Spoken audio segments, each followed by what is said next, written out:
Hey nerds, this is Pam coming to you from Stationery Nerd. So today I have this piece of leather that used to be an old notebook cover, and I cut it apart, removed the notebook itself, and then I was left with this piece of leather that was actually not very great leather. It was very dry, and it was very stiff, and I really just wanted to work the leather as much as I could to soften it up so that I could turn it into something else. Eventually I took this piece of leather and created a B6 slim folio that I use now as my everyday carry, and we'll talk about that in another video. But I really wanted to give you a chance here as I'm working this leather to see what I do when I'm rolling leather, or I'm really just trying to make it a little bit more pliable.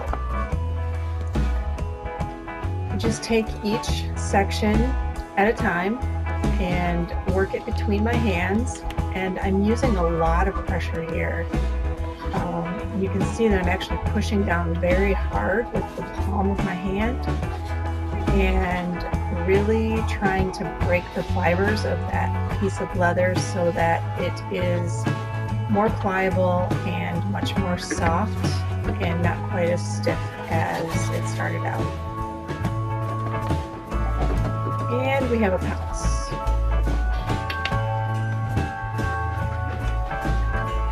These cats, they just think that when I am filming a video and the lights are on and there's all this space on the table, that I just set it up for them. So eventually you're going to see Jack come in. Sorry that I keep bending over and showing you my top of my head there, but thankfully Pounce just kind of lays there and doesn't get in the way too much. I just let her stay.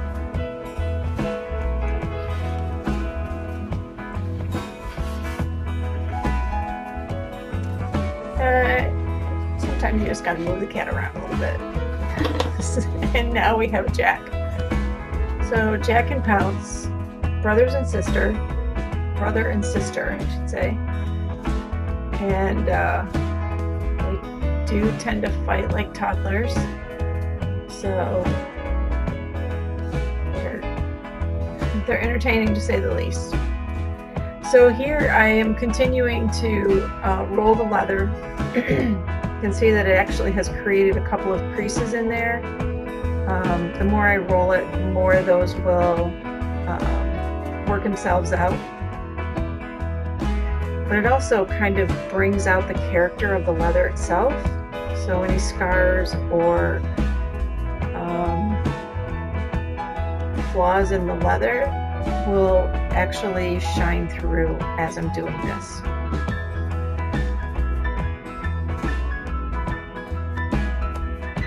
You can see that it really adds a lot of texture to the leather as I'm working it. And now I'm going to take some leather lotion. I actually picked this up at Wilson's Leather one time when I purchased a handbag. And I've had this for years, so it just really is going to add some moisture to this leather, and I just put it on a cloth and just rub it in. I'm going to be super generous with this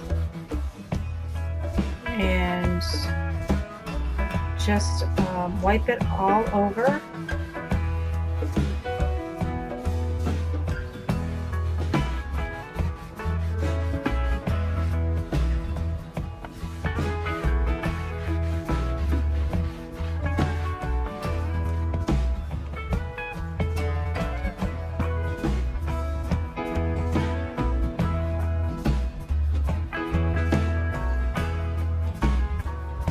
So you can see that it actually has deepened the color quite a bit, and that will continue to look deep like this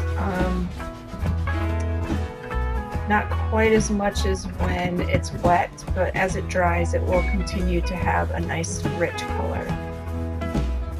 And this definitely helped this piece of leather come back to life. Now you can see I let that sit for a couple of seconds, and then I'm just going to buff off the lotion.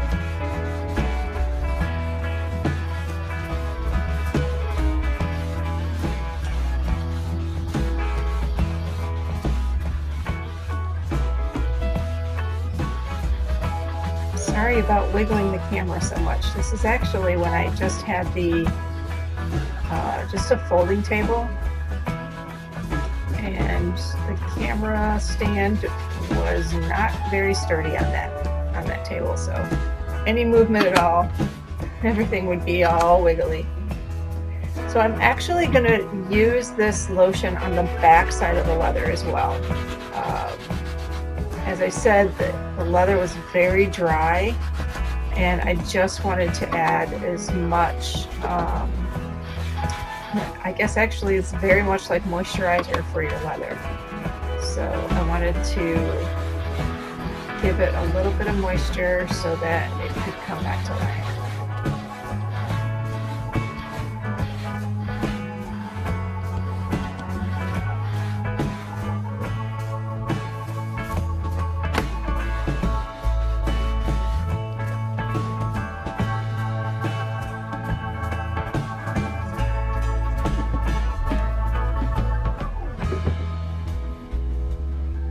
So there you go. Much better. All right, guys. I will talk to you in another video. Have a good day. Bye.